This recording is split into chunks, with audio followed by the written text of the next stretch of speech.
frogbitblog. Well, hello and welcome to episode 44 of the Frogbitblog podcast. In this week's episode, we've got revolting kids. Sexy Len is back again. Is the Pope a Catholic or is the Pope a vegan? A few other weird sketches, but also my usual features. So sit back or stand up or do whatever you're doing and listen on, and I hope you enjoy it. The frogbitblog. Right, corrections and apologies. I've not done one for a while, but last week I was talking about a person who I admire for her work on plant intelligence, and I called her Monica Gagliano, because that's how it's spelt. Well, I had a message from Salvatore, a Sicilian from Scunthorpe. No, seriously, he is. Well, he's of Sicilian descent. His family came over from Sicily in the 60s to work in the steel mill in Scunthorpe.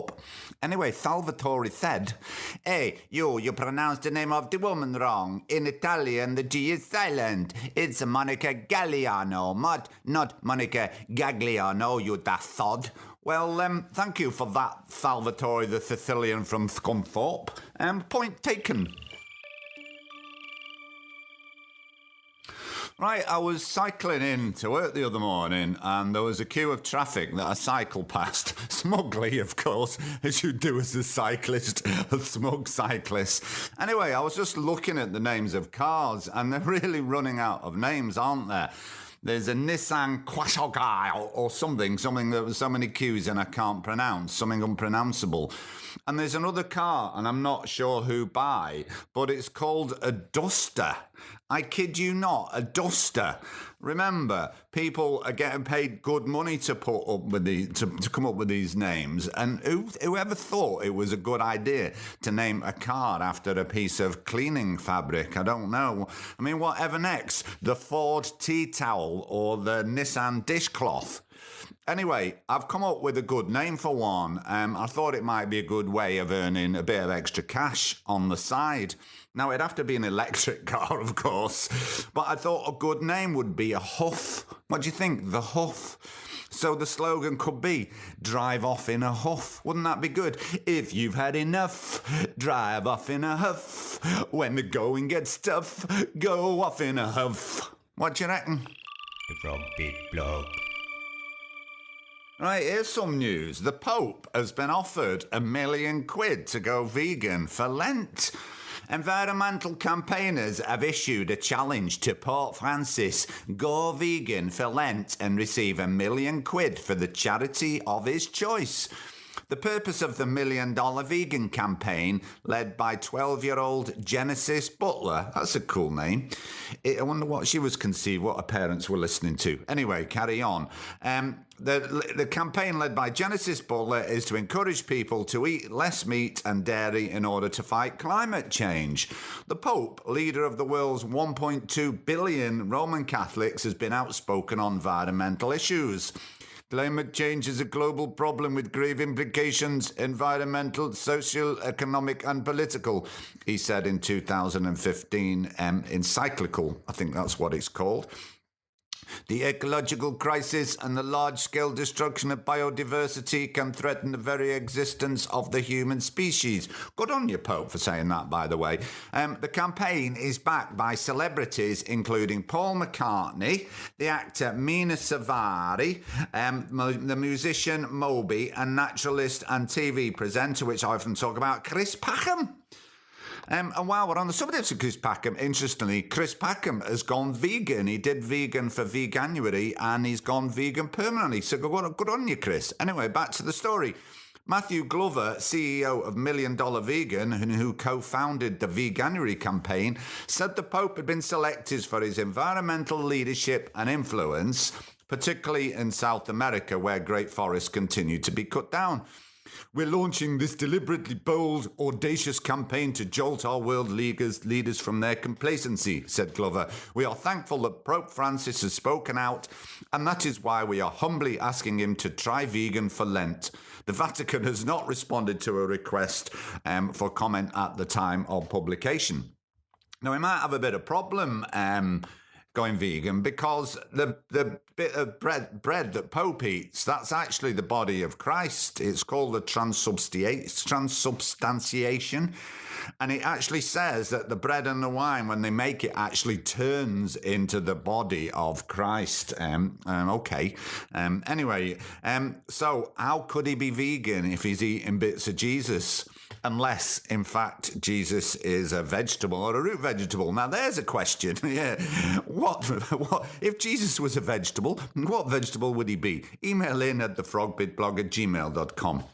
Actually, I reckon it'd be he'd probably be a Jerusalem artichoke, wouldn't he? And while we're on the subject of Catholics, listen to this. I think it was translated from Spanish, hence the weird grammar. What started as a joke ended with the future of two altar boys from Spain. They were detained overnight, having surprised them putting weed in the censer burner of the Cathedral of Santiago de Compostela. The censer burner is used in the Cathedral of Santiago del Compostela to celebrate the Epiphany of the Lord, as you do.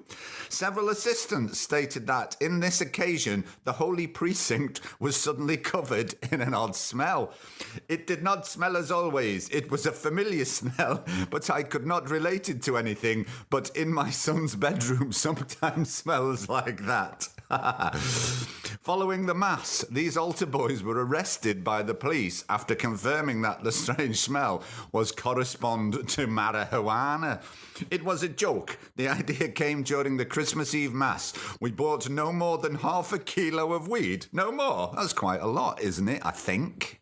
And we bought no more than half a kilo of weed and we dropped it inside the censer burner. We are sure that people has left the cathedral happier more than ever. Finally, they were freed without charge, but they will not be able to discharge their functions as altar boys anymore. Oh, right, so they won't be getting molested by members of the priesthood. Thank God for that. The frogbitblog. Right, so what else has been in the news? Well, me and Mary were talking the other week about pooing in space. I'm not sure how we came to have that conversation. No, I remember what we were doing is we were watching that new Neil Armstrong film that's been out. I don't know, it's called First Man. We didn't make it to the end, but...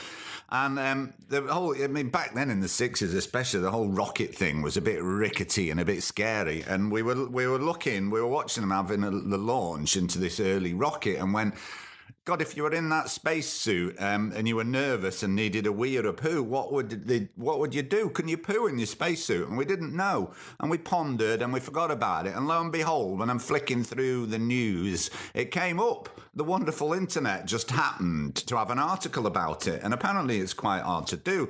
And this was the title of the article. It wasn't just about pooing. 9 everyday things that astronauts can't do in space.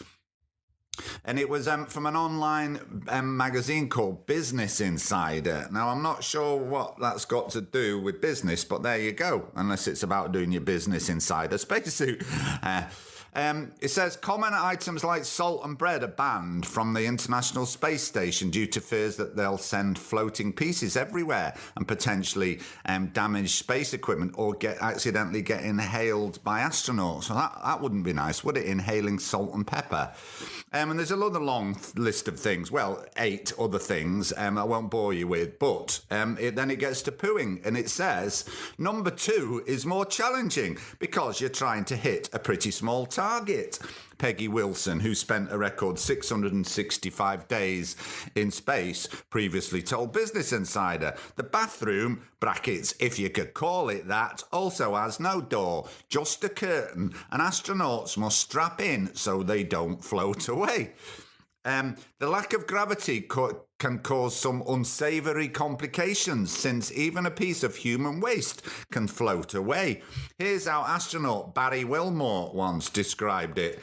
Using a fish metaphor, there was a very rare occasion when sometimes product gets away, and the term was brown trout.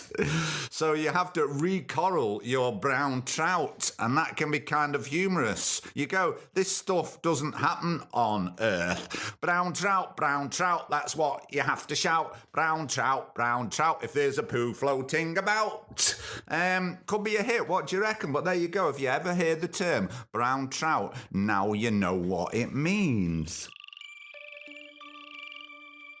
Now, won't somebody think of the children? Now, unfortunately, I got this article from the Daily Mail online. I hate going on there, but sometimes it's okay just to see the outrage. And this is what it said. Sick moment, animal rights activists pretend to barbecue a dog in the middle of Sydney, terrifying young children passing by. School children have been left traumatised after animal activists pretended to barbecue a fake dog in the middle of one of Australia's busiest thoroughfares. The stunt was carried out by PETA at Pitt Street Mall in the centre of Sydney on Thursday. PETA were protesting the eating of meat, asking the public, if you wouldn't eat a dog, why eat a lamb? It was there on a fucking big sign. It was a bit of a giveaway that it wasn't real. Go vegan as well, it said, another one said. And then one of the spokespeople said, the idea of barbecuing dogs rightly causes outrage among Australians. Meanwhile, millions of other equally sensitive and intelligent animals are forced to endure horrific suffering when they're bred, raised and killed for the meat industry, the organisation said. And one person tweeted, PETA stooping to new lows with their stunt in Martin Place today, terrifying children on school holiday outings by barbecuing a, brackets, very lifelike, close brackets, dog. I saw some visibly upset kids. Well, it wasn't a dog, was it? Oh no, visibly upset kids, how awful. Do you shield their eyes when you walk past the butchers too, do you? Bloody hell. The frogbitblog. Oh yeah, it's Lanigan. It's sexy Lanigan. Oh yeah, it's Lanigan. Right, well, for one reason or another, I've not had Len on for the past couple of episodes, but this week, earlier in the week, I actually managed to catch up with him. So here you go, here's our conversation. So, Sexy Len is finally back again. It's since before Christmas that you were on. Welcome back, Len. Thank you, it's been too long. I know it has. I know your family listen and they've all been like, you know, where have you been? Where's you been? And I've been ill and then you've been busy and stuff. But we sit at a table and Len comes in to the studio and sit at a table and we normally I sit on the right and you sit on the left for some reason and we really swap sides and it feels weird, doesn't it? Isn't it amazing what creatures of habit us humans are? I definitely am, yeah. That we just, you know, it's like with the students that I teach, they always sit in the same place, and if you make them sit somewhere else, they completely freak out. It's easy to remember the names though, isn't it? Yes, yeah, it is, yeah. Now, last time, before Christmas, I thought I don't know if it was when we couldn't meet once, and you said, oh, you were wanting to keep it positive, but you were feeling really down about things, or there was like, not down about things, but there was a lot of negativity about the things you were looking at. It was cloud, wasn't it? Yeah. Yeah. So what do you want to start with today? Well, there's a few things I've been researching around and doing some general reading, a bit of podcasting, and a bit of this and a bit of that, really. Mm-hmm. I think a really good place to start would be looking into morning routines. So have you got anything interesting in your morning routine? Not really, other than I set my alarm 10 minutes before I get up. I keep meaning to. I want to meditate first thing in the morning. It's a really good time.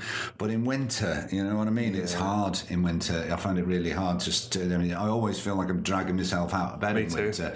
But by the time March or April comes around, I'm fine then. I might try it then. At the moment, I'm sort of meditating when I get back from work, but I want to try it. It's nice that you're fitting it in anyway. But yeah, I mean, there's actually a website for this called mymorningroutine.com, which has been up and running for quite a long time. And they look into lots of different types of people's approaches. So it could be sports personalities or entrepreneurs or working creatives, freelancers, real mixture of people, and they were originally trying to figure out like what's the commonalities between all of these people. Like, do all of them get up? Do only successful people always get up at 5 a.m.? Do they always do exercise? Do they always drink the same things, eat the same things? And to be honest, it's absolutely across the board different. Does it matter whether you're a morning person or an evening person, or have you got to have a morning routine even if you're an evening person? Well, biological clocks are definitely come into play, and sometimes you've got to kind of succumb to the fact that you are a morning or an evening person. That's kind of one of the points that they brought up. Well, interestingly, there's research, isn't there? I was thinking about telling the heads of this college where I work, is that there's new research that young people, if you let them start work, I think they've done a test in America and they've let them start school an hour later, and the results have improved because teenage brains can't cope with getting up that early. The brain changes. See, for me, I just want to break at lunchtime, like a longer one where I can have a little kip. Yeah, you need to live somewhere like Spain or somewhere, don't we? You can have a siesta. Yeah. So what are you then? Are you definitely? I've turned into a morning person since having kids. Definitely, yeah. One of the biggest things that I learned from actually researching all of this is that one of the biggest points is that there was one thing that no matter who you are, what makes it more successful is actually having a better evening routine that leads into the morning. That's the real important thing. So it's being organised for the morning that's coming your way. Some people want to get up morning just to have a slower start to the day, and I'm one of those people. I tend not to look at my phone until I get to work now, or at least I try to fit in the exercise, try and have a healthy breakfast as much as I can. So you've done Facebook, haven't you? Yes, 2 months off Facebook. I only left for Christmas and I've never gone back. You've never gone back? Never gone back, Don't regret it at all. No, I use it less and less. I use it basically to publicise the podcast, and that's it really. Well, it brings me now to my next point, but I suppose I might have to say that for another day, depending on which time we've got, about the digital minimalism, which was another thing I was... No, we've got plenty of time. Go on. Good, that's always a nice thing. Obviously, I first joined you on the show talking about minimalism in its physical sense, not just physical, but talking about relationships and things that you own. Yeah. But when it comes to digital minimalism, it's kind of like you can apply a lot of the same themes to it and get very, very similar results. And it's kind of it stops that sense of overwhelm. It's becoming quite apparent that digital minimalism is actually probably about as important as regular minimalism for the people who... in a mental health state, definitely, isn't it? Absolutely. I was reading some news in The Guardian yesterday about some ridiculous amount of teenagers think life isn't worth living, and it's like, God, what are we doing? What's the sort of society we are creating? So to explain what is digital minimalism then, just so we've got this clear. Yeah, I mean, again, as the same as minimalism, it's not about having less things, it's just about being conscious about the things that you are doing and the things that you do own. So in the sense, it's very intertwined with mindfulness, if anyone's really looked into that before. It's about being very, very conscious about what you're doing in a digital platform. Often the approaches come away from I hate to use the word detox because I don't really believe in that kind of sense of it, but it's more of like taking a bit of a holiday away from digital platforms and things like that, and digital technology, and then you can reassess what's really actually important to you and what you want to bring back in. Very similar to when you do boxing parties and things in physical minimalism, where you remove everything from your home and then you just bring in the things you need. So if it's a potato peeler, you're like, right, I'll get that out of the box, and then after 90 days you get rid of everything that's left in the boxes. Often that's a really good way of doing the digital approach as well. I struggled with doing the 30 days off it because I can't imagine not having my podcasts. Yes. Well, really? Yeah, I mean, there's so many good things, isn't there, to the digital world. But it is completely addictive. You teach students, and I look at some students and I know that they really struggle not to be staring at their phones. They're absolutely addicted. Definitely. So one last year that was addicted to Twitter, and he couldn't help it. No matter how you tell him to put it away, it was just as bad as any drug addiction, really. Well, it literally creates the same chemical impulses in the brain that a lot of drugs do. But the problem is that all the chemicals are there for having the same kind of impact as having a really nice social interaction with somebody. Yeah. But in reality, the brain can't comprehend it's not the same, it's not as good, it's not as real, it's not as communicative, it's not long term, it's just the little chemical hits. Yes. It's dangerous. Yeah, it is, and it's one of the things you've got to be careful when you talk about, this next generation growing up are going to have problems, because I hate to do that, but you can see it, can't you? You can see the addiction to phones, and I just notice when I'm cycling in, just people just it's a wonder more people aren't getting run over because just everybody is staring at their phones, whatever they're doing. Everybody's. I suppose it's better if you hear people talking to other people. Like 8 o'clock in the morning, I cycle past a lot of people and they're chatting away on their phones, and they can do. Who do these people speak to at 8 o'clock in the morning? That's a good question. I don't want to speak to anybody, but at least they're communicating, even if it's not a face-to-face way. One of the really interesting ways of looking at it is studying the Amish communities, and lots of people actually sort of have very confused ideas about Amish communities and think that they're totally against technology or they only embrace technology from a very specific time period. Whereas in reality, if you actually look into the communities, they're actually a lot more embracing of technology than what you think. Right. They actually, it's for those who are familiar with like sort of technology, it's like alpha testing systems that they got in place. So they will bring in, for example, when mobile phones came out, they'll bring it in, see the effect that it had on their community, and then either bring it on board or dismiss. So there is things like solar panels in Amish communities, but they still stay off the grid as long as it's in line with keeping the community going, which is kind of something that we are all missing out on. Yes, well, there's something about the Amish community yesterday that I read about. They had low prevalence of some illness or something, but then it was dismissed. Some people are saying it wasn't, but it was to do, I'm sure it was to do with the technology and their lifestyle. It was showing that it was better because they weren't having all the... Well, when they were thinking about putting landlines in, they decided, well, we'll test it. It's quite useful, but in reality, it's actually detrimental to the overall goal of keeping the community going. What's better for the community? It's all about community rather than individualism. Interesting stuff. Yeah. Well, that's just about wrapped it up. Wow, we don't get long, do we? Doesn't it go quick? Well, talk about this for hours. Thank you once again for coming in. Always a pleasure. We'll speak to you next time. Thank you very much. Yeah, it's sexy Lanigan. Ooh, yeah, it's Lanigan. Ooh, yeah, it's Lanigan.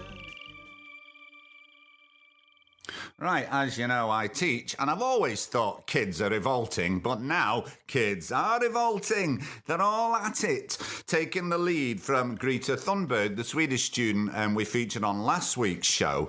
Students from all over the world are revolting. And if you remember, a few episodes back, I talked about the bloody Australian students that had gone on strike and were told by a government minister, what we want is more learning in schools and less activism in schools. The best thing you learn about going to a protest is how to join the dole queue, because that's what your future will look like.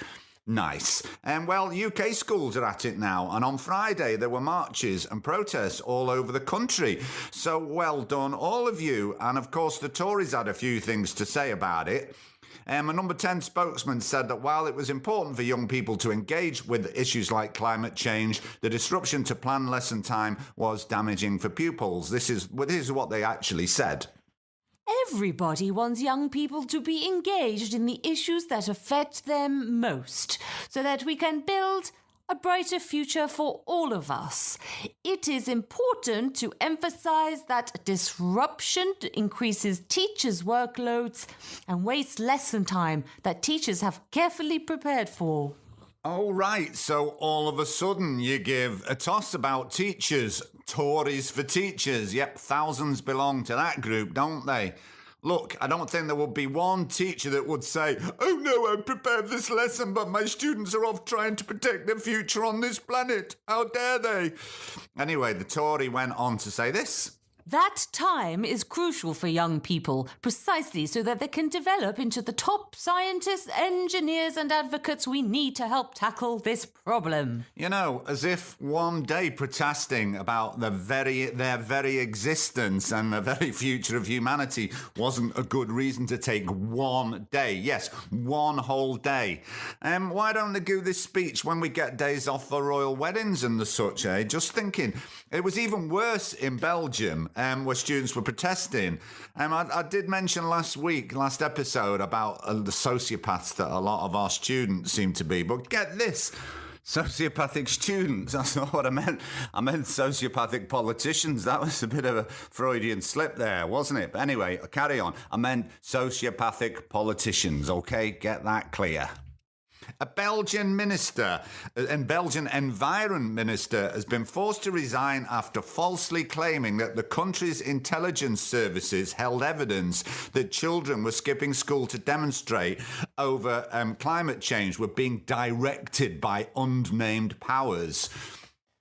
Joke Chauvilliers, a minister in Flanders. Yeah, you heard that right. Her first name was Joke. I don't know if it's pronounced joke, but it's spelt joke anyway. Bit of a joke. This is what she said. I know who is behind this movement, both of the Sunday demonstrations and the truants, she told an audience of farmers. I have also been told that from state security, I can guarantee I do not see ghosts alone, and climate demonstrations are more than spontaneous actions of solidarity with our climate. The comments promoted a rare denial by the Belgian state security services. We have not reported anything about this to Chauvilliers, they said, neither verbally or in writing. The minister initially sought to hold on to her position, insisting that she had not lied but merely gone too far. In recent weeks, I have slept little. I was overwhelmed by frustration. I am a human being and I could be wrong, she told Flemish Radio 1. No, you're a liar. You made it up. I have been told by state security, she said, that students' demonstrations were like outside forces. What sort of weirdo makes up stuff like that about a bunch of kids protesting about climate change? And she is, after all, or she was, environment minister, and she had to resign. What sort of people do we get to lead us? And all I can say to our children all over the world is, well done, we are with you. Keep it up. Nature is clever, it's really, really clever. Nature ain't a Tory, nature ain't Right, I might have talked a few weeks ago about the stuff they do with bees, and they can play bee football and all sorts of stuff. But apparently, honeybees can learn to add and subtract, according to research showing that while the insects have tiny brains, in cue joke there, they are still surprisingly clever, because nature is clever. Anyway, researchers behind the study have previously found that honeybees can apparently understand the concept of zero and learn to correctly indicate which of two groups of objects is the smaller. I wonder if the numbers were B or not to be. That was the question. Anyway, on with the story. But now they say insects can learn to carry out exact numerical calculations such as adding and subtracting a given number. Thy brain can manage a long-term rule and applying that to a mathematical problem to come up with the correct answer, said Dr. Adrian Dyer, co-author of the research from RMIT University in Australia. That is a different type of number processing to spontaneous quantity judgments. And it goes on to say, if the team are right, the insects are in good company. While it was once thought that only humans could manage such calculations, the author note recent research has revealed a veritable menagerie of creatures can keep track of numbers, even add or subtract. There was evidence that other primates could do it, and then an African grey parrot, Alex, famously could do it. Well, we've talked about Alex loads on the show, haven't we? But also spiders could do it, said Dyer. I went into a Danny Dyer accent then, but he's Australian. Anyway, spiders could do it. And well, there you have it. It just goes to show. Oh, nature is clever, it's so fucking clever. Cleverer than Trevor, though I don't know a Trevor. That's all that runs with clever. Actually, there's Weber, and never, I'm fucking big and Blog. Right, well, I've talked a bit about mushrooms and LSD over the past few episodes, but I'm going to go back to marijuana because it's been in the news, because prospective Democratic presidential candidate Kamala Harris was asked about marijuana in a radio interview, and the interviewer said to her, "They say you oppose legalizing weed." And this is what she said: "That's not true. And look, I joke about it, half joking. Half my family's from Jamaica. Are you kidding me? I have, and I inhaled. I did inhale. I think it gives a lot of people joy, and we need more joy." And I heard the interview, and it's interesting that she laughed a lot. She actually sounded like she was on marijuana. But that's quite interesting, isn't it, when potential presidential candidates are talking openly about marijuana use and stuff like that, is just how quickly things might change in America. And while we're on the subject of America and marijuana, more and more people are giving their dogs marijuana-related products.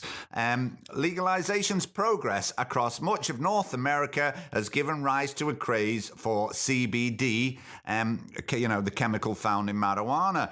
The chemical doesn't get users high, but cannabis advocates have associated it with numerous medicinal properties. And we talked about it before, about seizures and Alfie Dingley and stuff like that. And now it's been advocated as a treatment for pets. A San Francisco startup, Rolly's Good Stuff, for instance, sells tubs of CBD-infused peanut butter for dogs. Mike O'Reilly, who helped his wife Christina start the company, aims to simplify this amazingly confusing industry with products dogs will enjoy.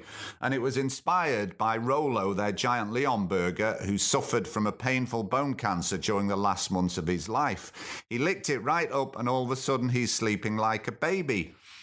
Now, Gary Richter, a vet in Oakland, California, says he gets asked about treating pets with CBD every day because he says it has a lot of beneficial medicinal properties.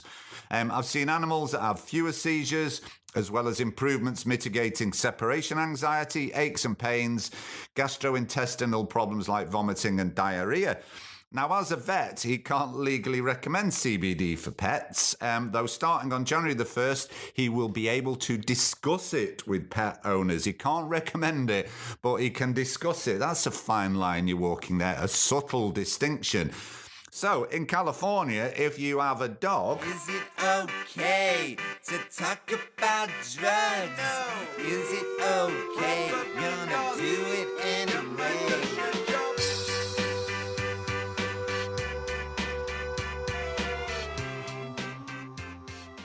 Right, when the Brazilian photojournalist Sebastião Ribeiro Salgado returned home after his traumatic assignment on reporting of the genocide in Rwanda, he was devastated when he saw the devastation...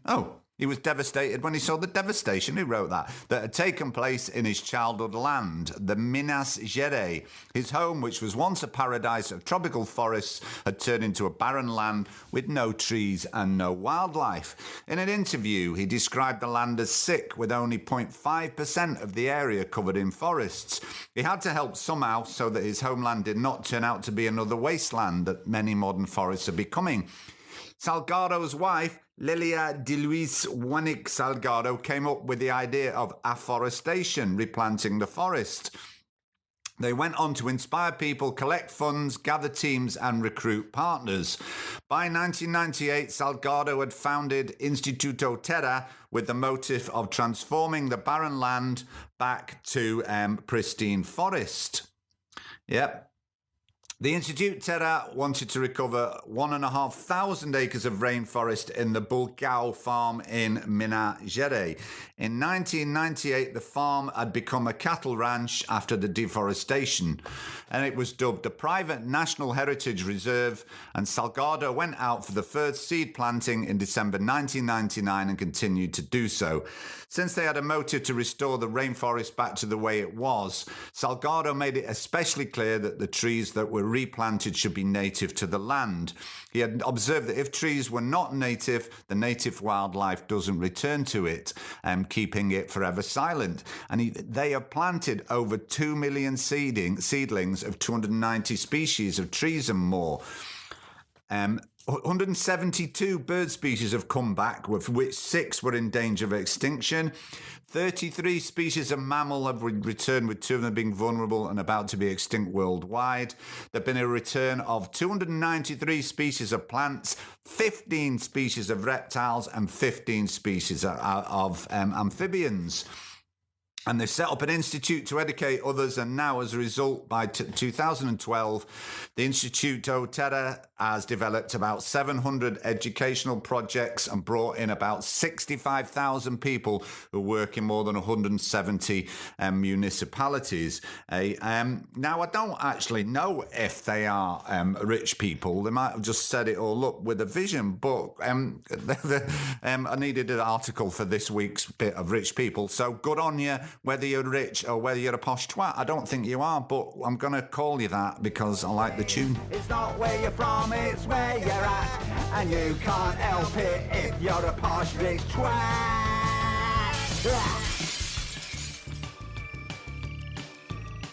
Right, well, that's all I've got time for. I hope you've enjoyed the show. Thanks to Len for coming in again, and thanks to Mary for doing a posh conservative accent, and thanks to all the kids who worldwide are revolting. The kids are revolting. We've always known this, and now we can say it for definite. The kids are revolting. I hope you've enjoyed the show, and I will speak to you probably in 2 weeks' time, so have a good time. Bye!